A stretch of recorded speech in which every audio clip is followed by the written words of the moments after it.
Hello friends, welcome back to our channel Padhle with Shaur.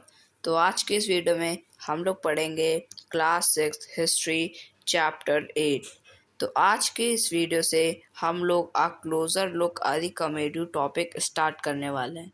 तो चलिए शुरू करते हैं। Find the Arikamedu in Puducherry on map 7, page number 87.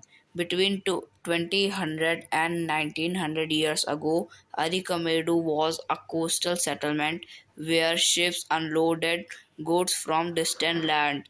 A massive brick structure, which may have been a warehouse, was found at the site.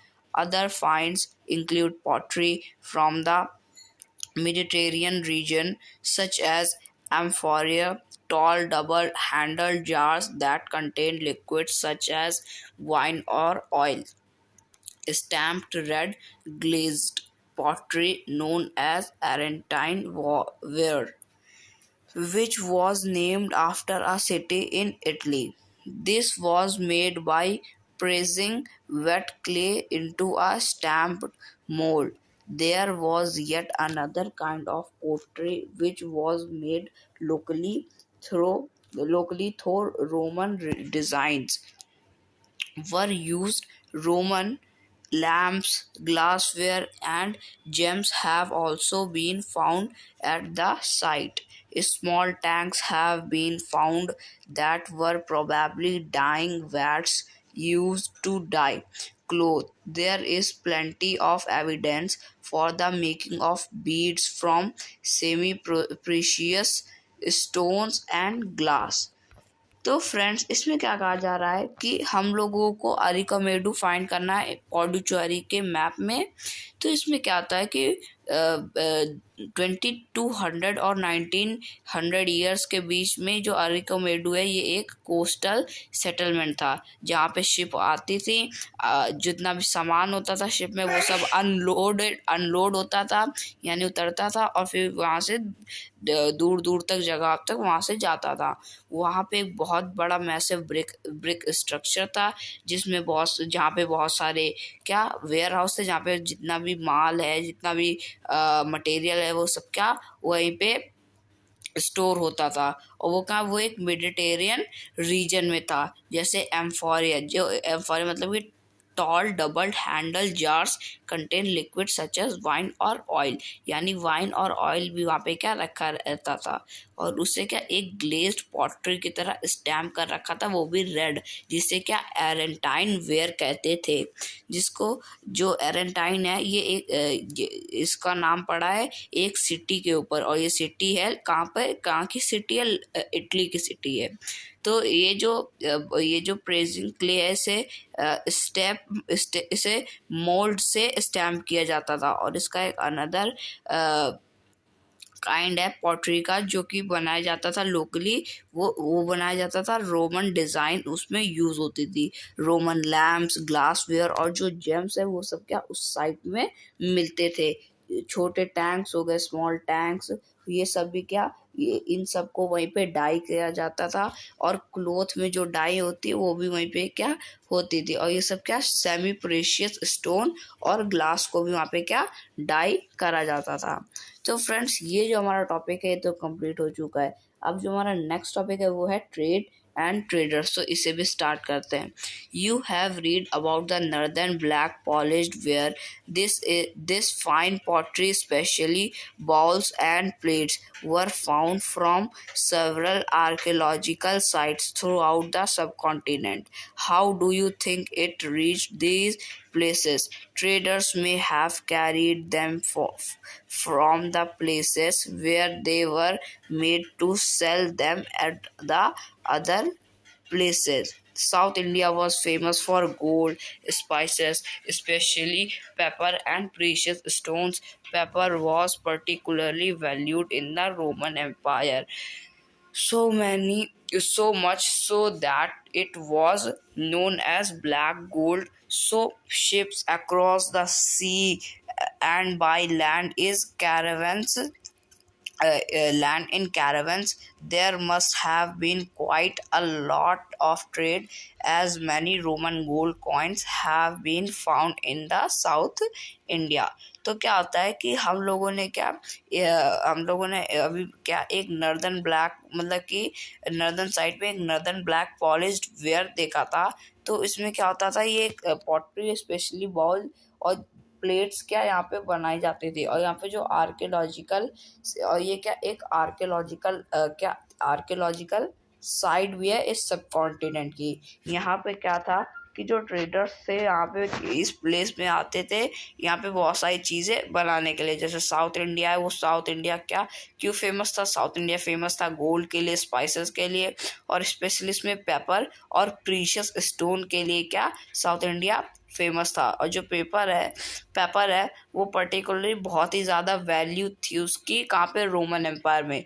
इसलिए वो क्या वहाँ के लिए ब्लैक गोल्ड के नाम से जाना जाता था। और जो ट्रेडर्स हैं ये बहुत सारा गोल्ड यहाँ से ले जाते थे, कहाँ पे? शिप में कंटेन करके और सी पार करके वहाँ अपने लैंड कैरावान्स, यानी एक कैरावान्स मतलब ग्रुप होता है वहाँ पे, खूब सारे लोगों का ग्रुप होता है कैरावान्स, तो वहाँ पे उनको लेके जाते हैं। और वहाँ पे तो तभी क्या रोमन लोग साउथ इंडिया से खरीदते थे सामान। तो साउथ इंडिया में क्या रोमन एम्पायर के जितने भी रोमन गोल्ड कॉइन्स है वो सब क्या सबसे ज़्यादा साउथ इंडिया में ही है, इंडिया में ही है। Traders explored several sea routes. Some of these followed the coast. There were others across the Arabian Sea and the Bay of Bengal, where sailor took advantage of the monsoon winds to across the seas more quickly. So, if they wanted to reach the western coast of the subcontinent from East Africa or Arabia, they choose to sail with the southwest monsoon, and sturdy ships had to be built for these long journeys. तो क्या होता था कि जो traders होते थे ये sea routes को जब एक्सप्लोर करते थे तो इनमें से कुछ क्या कोस्ट कुछ इनमें से कुछ जो जगह थी वो क्या कोस्ट के किनारे थी, और इसे क्या इनको अरेबियन सी और बे ऑफ बंगाल को पार करना पड़ता था, अक्रॉस करना पड़ता था। और जो सेलर थे वो इनका क्या एडवांटेज ले लेते थे इन मानसून का, जिस मानसून में जो हवा है विंड वो बहुत तेज चलती है। तो इसकी वजह से क्या उन्हें क्विकली वो चीज़ चाहिए होती है ताकि वो वेस्टर्न कोस्ट मतलब कि वो ईस्ट अफ्रीका और अरेबिया को पार कर ले और अपने सब कॉन्टिनेंट में पहुंच जाए। तो ऐसे ऐसे लॉन्ग जर्नी के लिए उनको स्टडी शिप बिल्ड करने पड़ते थे, यानी अच्छे शिप्स को क्या बिल्ड करना पड़ता था। तो फ्रेंड्स ये जो हमारा टॉपिक है तो कंप्लीट हो चुका है। अब जो हमारा नेक्स्ट टॉपिक है वो है new kingdoms along the coast. तो इससे हम लोग स्टार्ट करते हैं। The southern half of the subcontinent is marked by a long coastline and with hills, plateaus, and river valleys. Amongst the river valleys, that of the Kaveri is the most fertile. Chiefs and kings who control the river valleys and the coast became rich and powerful. Sangam poems mention the Muvendar.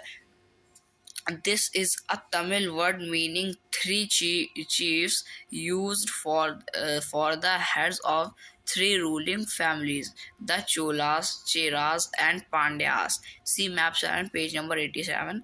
Who became powerful in South India around 2300 years ago. Each of the three chiefs had two centers of powers, one inland and one of the coast. Of these six cities, two were very important: Puhar or Kaveri Pattinam, the port of Cholas, and Madurai, the capital of Pandyas. The chiefs did not collect regular taxes. Instead, they demanded and received gifts from the people. They also went on military expedition and collect tribute from neighboring areas. They kept some of the wealth and distributed the rest amongst their supporters, including members of their families, soldiers, and poets. Many poets whose composition are found in the Sangam collection composed poems in praise of chiefs who often rewarded them with precious stones, gold, horses, elephants, chariots, and fine clothes. तो क्या होता है friends कि ये जो southern half है अपना सब कॉन्टिनेंट का, ये इसमें क्या है, बहुत बड़ी लंबी कोस्ट लाइन है और यहाँ पे काफ़ी हिल्स हैं, प्लेट्यूज है, रिवर वैलीज है। तो ये जितनी भी रिवर्स हैं, जैसे कावेरी होगी, तो जो कावेरी है वो यहाँ की सबसे ज़्यादा फर्टाइल रिवर है। और जो चीफ्स है, किंग्स है, जिनका इन रिवर्स वैलीज में कंट्रोल है, वो काफ़ी रिच और पावरफुल बन गए। तो जो संगम पोएम्स है उनमें मेंशन किया जाता है कि इनको म्यूवेंदर, तो ये एक तमिल वर्ड है जिसके 3 चीफ्स होते हैं, उसे क्या रूलिंग ऑफ द फैमिली कहा जाता था। और जोलास, शेरास और पांड्यास, जिन्हें हम लोग मैप नंबर 87 में देखना है, तो ये सब क्या पावरफुल बने 2300 ईयर्स पहले। और ये ईच 3 चीफ्स जो थे, प्रत्येक 3 जितने भी ये 3 चीफ्स थे, इनके क्या 2 सेंटर ऑफ पावर थे, एक था इनलैंड और दूसरा था कोस्ट या ऑफ दीज 6 सिटीज, यानी कि एक तो लैंड में, दूसरा समुद्र में। और इनके 6 सिटीज और 2 वेरी इंपॉर्टेंट, कौन सी, एक थी पुहार और एक थी कावेरी पट्टिनम। ये जो कावेरी पट्टिनम, ये क्या एक पोर्ट था किसका, चोलास और मदुरई का। और जो कैपिटल है पांड्यास की, वो क्या थी, मदुरई थी। ठीक है। और जो चीफ्स है वो ही क्या रेगुलर टैक्स कलेक्ट करता था। और जो डिमांड है रिसीव, जो गिफ्ट होते थे लोगों के, वो भी रेगुलर वो भी चीफ से कलेक्ट करता था। वो लोग वहाँ पे मिलिट्री एक्सपेंडिशन भी करते थे, उनसे ट्रिब्यूट कलेक्ट करते थे, कहाँ से, नेबरिंग एरिया से। और उनमें क्या वेल्थ में डिस्ट्रीब्यूट कर देते थे, जो अपने सपोर्टर्स में डिस्ट्रीब्यूट कर देते थे, फैमिली में, सोल्जर्स में, पोएट्स में, क्या सब पैसा डिस्ट्रीब्यूट कर देते थे। बहुत सारे पोएट्स ने कंपोजिशन लिखे हैं संगम कलेक्शन के। तो ये पोयम है जिन्हें कंपोज करा गया फ्रेजेस में, जो कि किसने करा है, चीफ्स में करा है। और इनको रिवॉर्ड के तरह में क्या प्रीशियस स्टोन्स मिले हैं, गोल्ड मिला है, हॉर्स मिला, एलिफेंट्स मिले, चैरियट्स मिले और फाइन क्लोथ्स भी मिले हैं। Around 200 years later, a dynasty known as the Satavahanas become powerful in Western India. See map 780, page number 87. The most important ruler of the Satavahanas was Gautami Putra Sri Satkarni. We know about him from an inscription composed on behalf of his mother, Gautami Balashri. He had other Satavahana rulers were known as Lord of the Dakshinapatha, literally the route leading to the south, which was also used as a name of the entire southern region. He sent his army to the eastern, western and southern coast. तो क्या होता है कि around 200 साल पहले एक dynasty था जिसका नाम था सतवाहनास। वो बहुत ही ज़्यादा पावरफुल होने लगी वेस्ट इंडिया में बहुत ज़्यादा पावरफुल होने लगी।